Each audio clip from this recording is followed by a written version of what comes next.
Welcome to this very special show where we spend time with the top Citi team looking at the quarter gone by. And as always, we have the top minds of their research team with us in our studios. Welcome, gentlemen.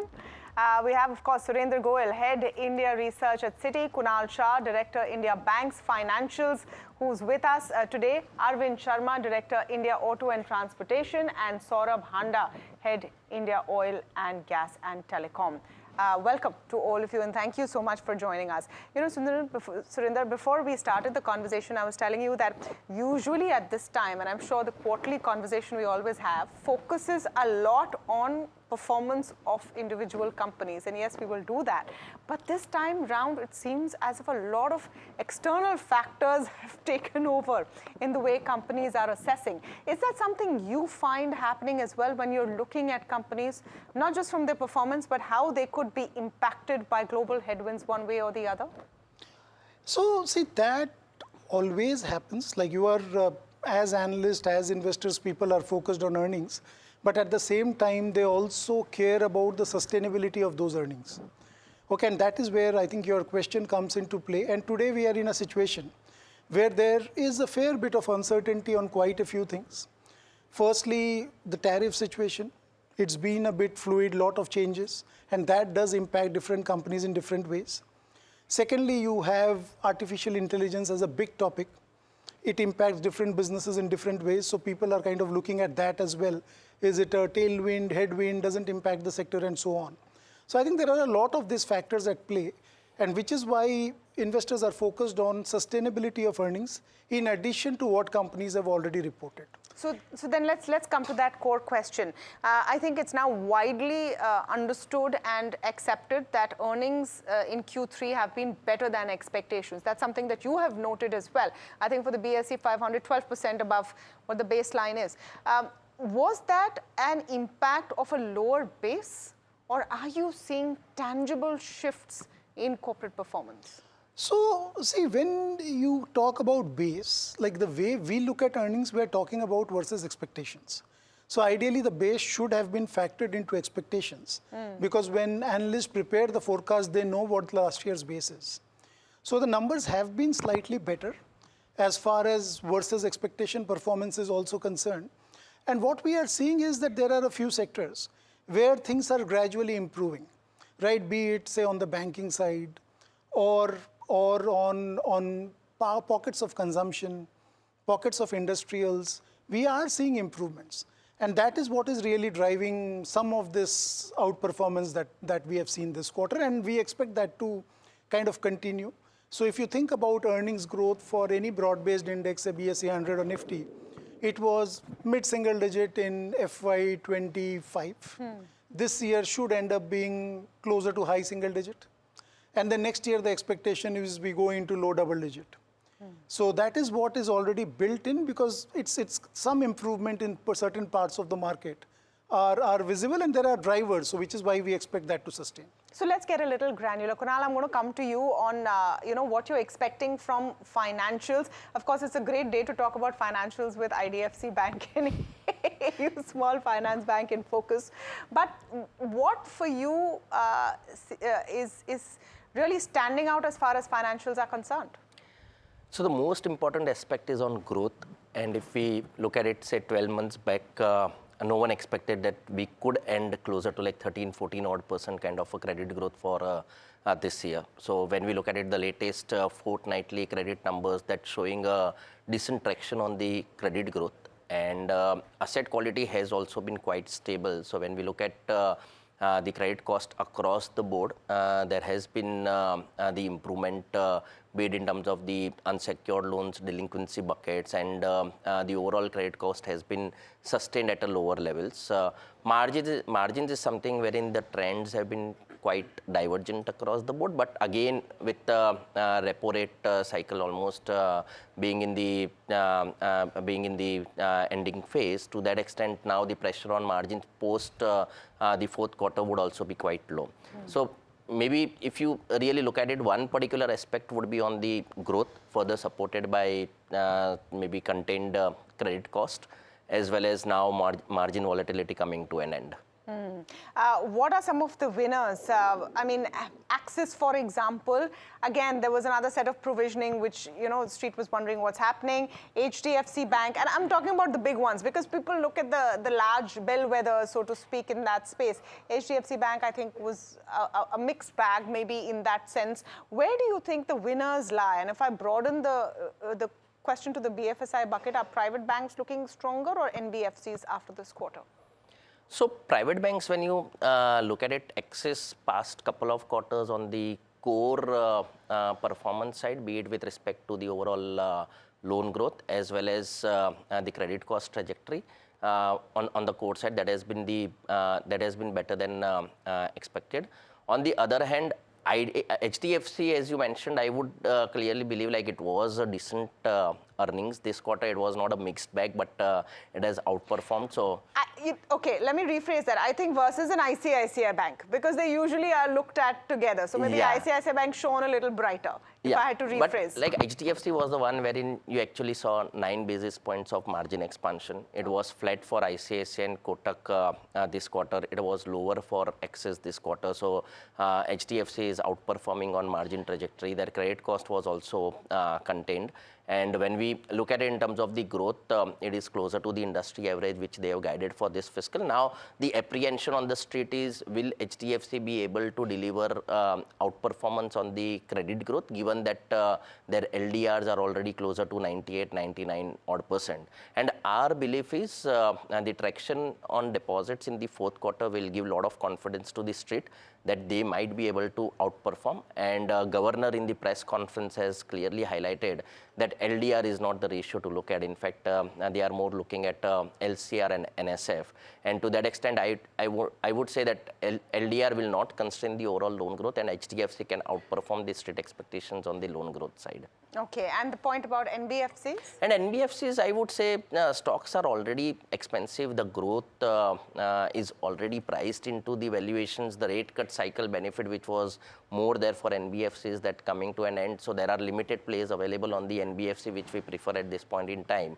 And our preference would be more for private banks compared to NBFCs. Okay, and I assume HDFC Bank is topping that list. Yeah. Okay, all right. Arvind, let me come to you. And I think if I were to look at one sector which saw a lot of headwinds because of what's happening globally, that way financials more secure, right? Domestic play. It would be autos as well. Any clear winners there? So when we look at the demand perspective, I'll start from domestic fronts. The companies which are more exposed to domestic demand, they have been clearly winners in terms of volumes. We get a monthly set of volumes. In fact, retail volumes are even more frequent. So domestic-oriented companies have been doing quite well when you look at the volumes across passenger vehicles and two-wheelers. And you know, in our preference order, we do like passenger vehicles which are more exposed to the domestic sector. In terms of the global headwinds, as you highlighted, some of the exporters, especially on the auto parts segment, you know, they have been more exposed to it. So when you had an increase in the duties or when there were geopolitical issues, some of those exporters were impacted. And now again we are in a bit of an uncertainty. But if we do have a decline in a cut in the tariffs, those exporters will benefit. Most of them are part makers. As far as the OEMs go, the two-wheeler names which were exporting to countries in Africa, LATAM, ASEAN, they have been doing quite well. So there, thankfully, the tariff uncertainty hasn't been there. There are, of course, other uncertainties regarding regulations or geopolitics. But at least the tariff part, they have been better off compared to the part makers which were exporting to the US or Europe. How are you looking at Tata Motors PV? It seems to be two companies in one. You know, in the sense of just wondering how you assess that company, because there's one part which is really ailing, which is Jaguar Land Rover business, and then you look at the domestic play, they're doing fine. Is that something that you think needs to be looked at in a more granular fashion? Absolutely. I mean, these are two very different companies, two geographies rolled into one company. The domestic part is doing very well for Tata Motors. Some of their new models have done exceptionally well. They have had very good customer response. In the EV segment especially, some of the models where the brand name remains the same, but you got an EV powertrain as well, they have been well accepted. So the domestic business is doing very well. The concerns are more on Jaguar Land Rover, which has got a much wider geographical expanse, across US, Europe, UK, obviously, Asia and China. There we are a little cautious. There are different headwinds, and because you are selling to so many geographies, each geography would have its own share of regulations, competition, economics, taxation. So I think there is a bit of caution. Plus bad luck this quarter with cyber attacks and this, that, and the other. Yes, I think this was well known. It started last quarter. They had already guided to the impact this quarter in terms of the units. So to that extent, when we started the quarter, built in the expectations, we were penciling that in. Going ahead, I think there's one more transition that's happening. Jaguar would be all electric. Even Land Rover, lots of models would be turned into electric. How does JLR perform in a more electrified world, especially on their own model portfolio? I think that's again a bit of uncertainty that lies ahead. But for Tata Motors per se, the Indian operations, they are doing quite well. No, but then that's fine. How do you assess the company then versus its peers? Yeah. Sum of all parts then becomes less favorable versus, say, an M&M if you're looking at an EV play, or a Maruti even, or Hyundai even. Hyundai, lots of upgrades this quarter. Absolutely. So our preference order is Maruti, Mahindra and Hyundai in that order. So naturally we like the Indian peers more. We have a sell rating on Tata Motors. Okay. And in the two-wheelers, just to round that off? Absolutely. Two-wheelers, we like Eicher Motors a lot. It's a very differentiated company, is not bogged down by competition. They have clearly shown that. No impact of Harley. Yes, I mean, we had two marquee launches, global launches happening within a space of 2 weeks of each other a couple of years back. And Eicher Motors still is almost, dominates that segment. So Eicher Motors is a company which we really like. We are a little cautious on the other two-wheeler names. We have a buy on Hero, but we are otherwise cautious because there is so much competition, and the differentiating factors in two-wheelers are not there, are not as much as PVs. In passenger vehicles, you can differentiate on ergonomics, HVAC, noise, vibration, harshness, the design of the car. In two-wheelers, it's a little difficult to differentiate, so we are more cautious on the two-wheeler names. Are you tracking Ola, Ather at that space at all? So we cover Ola. We have a sell rating on Ola. Yeah. Sorry, I'm just following up on this because this has been so much on top of mind. Any cause of concern? There was one one research firm, which put out a take saying we don't know if this is going to be a going concern. I think we'll not comment on that, but the broader electrification in two-wheelers has been very sluggish. We are at around 6.1, 6.2% electrification, same as we were an year back. And of course, expectations were very high. Yeah. So to that extent, electrification has been sluggish. For Ola specifically, they have been losing a lot of market share. There were various reasons, product, service, perception, lots of reasons, but they've been losing market share. So we are cautious on Ola because of broader sluggishness in industry electrification and Ola's loss of market share. Yeah. This is such an exciting set of people to talk to viewers, and I think we can speak to each of you maybe for 20 minutes to go because there's so much happening in each of your sectors. But we will try and give an overview to the best of our ability. Saurabh Handa, again, oil and gas and telecom, two very different pieces. I'll start with oil and gas. All things considered, and with what is happening with crude, is there growth potential? Yes, your take on what the quarter went by and the performance there, but is there potential for more turbulence? Okay, so in terms of the oil markets, there's clearly a fair bit of geopolitical uncertainty. And if you've seen the recent move in oil prices, they're up almost $10, I would say, in the recent last few weeks. A large part of that is because of the situation in Iran. Now, at least our house view is that there is a fair element of that risk premium already, which is embedded into the oil price now. Our broad range of oil prices is somewhere around $62 if there was to be no sort of geopolitical risk, to around $75. Just the width of that range tells us Exactly. about So answer. You're talking about $13. yeah, so we are pretty much at the top end of that range right now. Yeah. I mean, $72 overnight, it's down a bit. The point I was trying to make is I think we're sort of at the higher end of that band, so to speak. Because if you look at the fundamentals of global oil markets, it's still a reasonably well-supplied market. There is spare capacity in the system. The fact is that barring some sort of severe disruption, we do not believe there's going to be a major impact on oil supplies. So in that situation, excluding the risk premium that is embedded, we believe there could be downside to oil prices, or at best it stays range bound. In that sort of a situation, it still, in our view, favors the downstream companies over the upstream names. In fact, if you see the relative price action, the OMCs have corrected recently. The upstream stocks have actually moved higher. And we believe the reverse can happen now if we are at the higher end of that range. So we have a preference now for the OMCs. And what's the pecking order there? So in the OMCs, we like, so we have buy ratings on all three. Our preferred pick there is BPCL, then HPCL and IOCL. So BPCL is a bit more of a balanced play.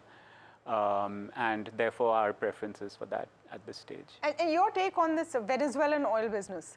Obviously, what has happened now, it's all become very tangled geopolitically, right? With some Russian crude coming off, Venezuelan coming in. Which are the Indian players that can really be ahead in the race if we need to start now getting in Venezuelan oil? And net, is it a positive for us? Okay, so in terms of, so Venezuelan crude tends to be of fairly poor quality. It's a heavy crude, so the refineries that can process it have to be extremely complex. So Reliance is one that can process Venezuelan crude. And media reports have been suggesting that they are looking at procuring some barrels there. I think the way to look at it, however, is that ultimately, as long as that oil is available in the market, and earlier Venezuelan crude, say, was being bought by China, and India was buying more Russian crude, and if there is a little bit of that replacement happening where India is reducing its Russian imports, but managing to get some Venezuelan crudes, and China is actually making up the slack from India as far as Russian imports is considered. Ultimately, this is just redirection of oil flows globally. So it does not really lead to too much of an impact in terms of availability of that crude. Yes, it could impact your freights. There could be a little bit of that risk premium which starts coming in. But as long as there's no supply disruption, the impact is only on differentials. So if you are a complex refinery which has the ability to process discounted crudes, then you are better off. So Reliance could be one. Even the OMCs apparently are looking at procuring some Venezuelan crude, but the quantum is going to be much lower. I mean, Venezuelan exports are less than 1 million barrels per day. Russian exports are more than 3 million barrels per day. So there's a big difference in terms of the volume itself. Yeah, I think it's a work in progress, and that's something the Indian oil chief also told me when I spoke with him last, that yes, we can do it, but we need to figure out how. I'm tempted to quickly squeeze in a question on Vodafone before we move on to the others. There seems to be a change of heart in the way the street is looking at this stock because the promoter seems to be coming in. Have you had a change of heart when you're looking at Vodafone? So, so we did have a change of heart, so to speak, some time back. So where we had gone to an overweight, like a buy rating on the stock. We, however, do believe that there is certainly an element of high risk associated with it, given the high leverage that is there on their books. But yes, there seems to be a clear improvement in their situation. Probably an indirect beneficiary of Vodafone's improving situation and the fact that the Supreme Court has sort of backed them, the government has provided some relief. We would believe the TowerCo like Indus Towers is a clear beneficiary out there. So we have that as a stock which we have fairly high conviction on, which we have been pushing. And I think the concerns, or the existential concerns on Vodafone Idea, I think are clearly now behind us. Clearly, they are now looking to raise some funding from banks. That should happen sooner rather than later, following the clarity from the government on the whole AGR thing. In their strategy review, they do have a fairly ambitious and aggressive CapEx plan over the next 3 years. So all of that, I think, should help lead to some sort of stability in their operations. Obviously, a lot will depend on execution.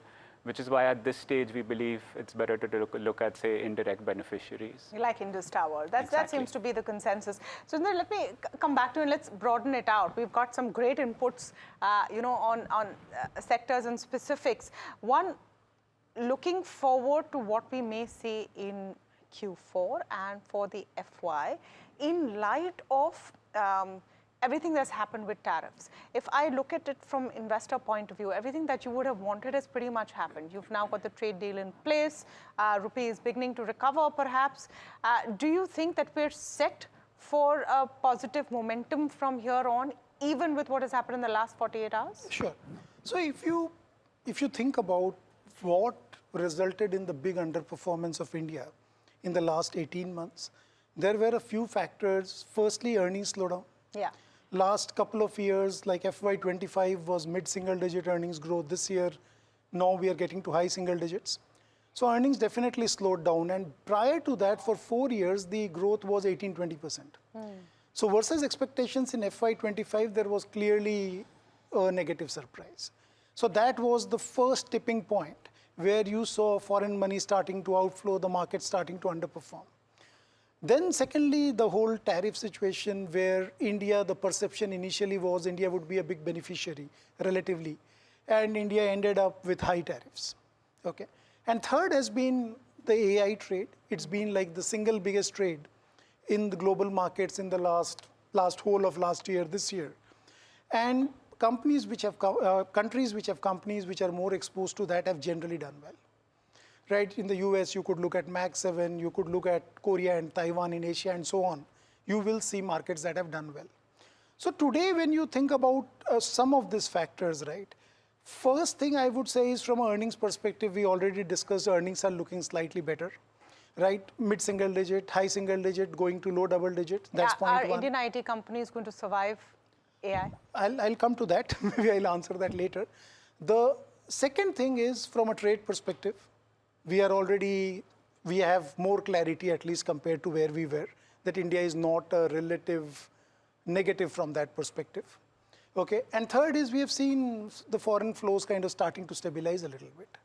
So all of those things are in favor. What is still unknown is the AI trade, because that is what has been taking a lot of money. On your question on IT services, I think I wouldn't really frame the debate like that. Are Indian companies going to survive or not survive? For us who have been negative on the sector for a fairly long time, it has been around multiple issues. I think the question is around growth rate. Okay. Let me add the perspective of valuations. Yeah. They will survive, but are they worth what they're trading at without the AI heft? No, absolutely. So the reason we have been negative on IT for the last 3-4 years, like even today, I don't have a single buy rated IT stock. And the reason we have been negative is there are a bunch of things which are not good for the sector, right? AI has been a concern only in the last, say, 12 to 18 months. But prior to that also, you have had issues. It's an intensely competitive industry, lot of players, and the underlying growth has been slow. So that issue is also there. Margin pressures are always there because it's so competitive. And the starting point valuations were much higher. Now they have obviously moderated.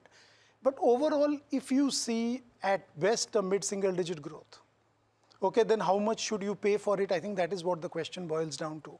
And you can see that globally, if you look at the US, some of the IT services companies are trading at significantly lower multiples, while in India, the domestic liquidity still keeps them more supported. So I think that is the single biggest question which people are trying to answer. What is the right multiple? Like for us, we have been negative for years, and at least for now, we are still cautious because we think that the earnings outlook is fairly tough. And within that, valuations are not cheap enough. When you are applying a potential AI filter, we had this whole summit, a lot of things that have been announced, data centers and all of the ancillary around it. When you're applying a potential AI filter to, say, the BSE 500, are you seeing enough things or enough opportunities pop up? So there will be two kinds of opportunities which will pop up. The first kind of opportunity is essentially the data centers will require a lot of companies to participate. And there are a set of companies which have done well, which continue to do well. In our view, they'll continue to do well, which are plays on that theme. Some of them are in the industrial sector, obviously. So that is one part. The second is companies which can leverage AI. Okay, and I think that will be a bigger trend in India. I think we'll see a lot of companies leverage AI to generate a lot of productivity and improvement in growth, etc. So we are starting to see the financial companies start using AI more aggressively. Again, a medium-term play, but I think you'll see a lot of those opportunities visible in the next couple of years. Yeah, you know, my guesstimate is after what's happened with IDFC first, you're going to see a huge AI play to avoid frauds in the future. Quick take on that, Kunal? So, interestingly, when you look at it, it was not a digital thing, but it was more of a traditional Good old fraud. Yeah, Forge, so maybe forge it a was check. like the check issuances and not really the digital one which happened. And there was a connivance of external parties along with the employees of the banks also involved into it. But yeah, so this had the impact. We are already seeing that in the stock price of both the banks which are involved. And the directive which has been issued by Haryana government, that's very clear in terms of preferring PSU banks with respect to opening up with of all the new accounts. And if you are not opening an account with PSU banks, there has to be a specific reason as to why you are not doing that. Okay, so for all the new accounts, Haryana government has directed that it has to be with the nationalized banks going forward. Even though Haryana government as such, as a proportion of overall government deposits, that's closer to 2.7%. And as a proportion of overall banking deposits, that's hardly 0.2%. So it doesn't impact much in terms of the quantitative term, but we need to see in terms of whether there is a potential contingent impact with respect to other state government Will others doing, follow? yeah. Yeah, no, my point is that maybe this is where there's a clear case for AI to come in and help maybe digital, prevent frauds like this potentially in the future, because the human imperative to commit fraud is not going to go away anytime soon. Sure. Well, we'll wrap it there. We're right out of time, but thank you so much, gentlemen, for coming into our studios as always, helping us review the quarter gone by and also a lot of commentary on what's happening right now. Thank you. It's been an absolute pleasure.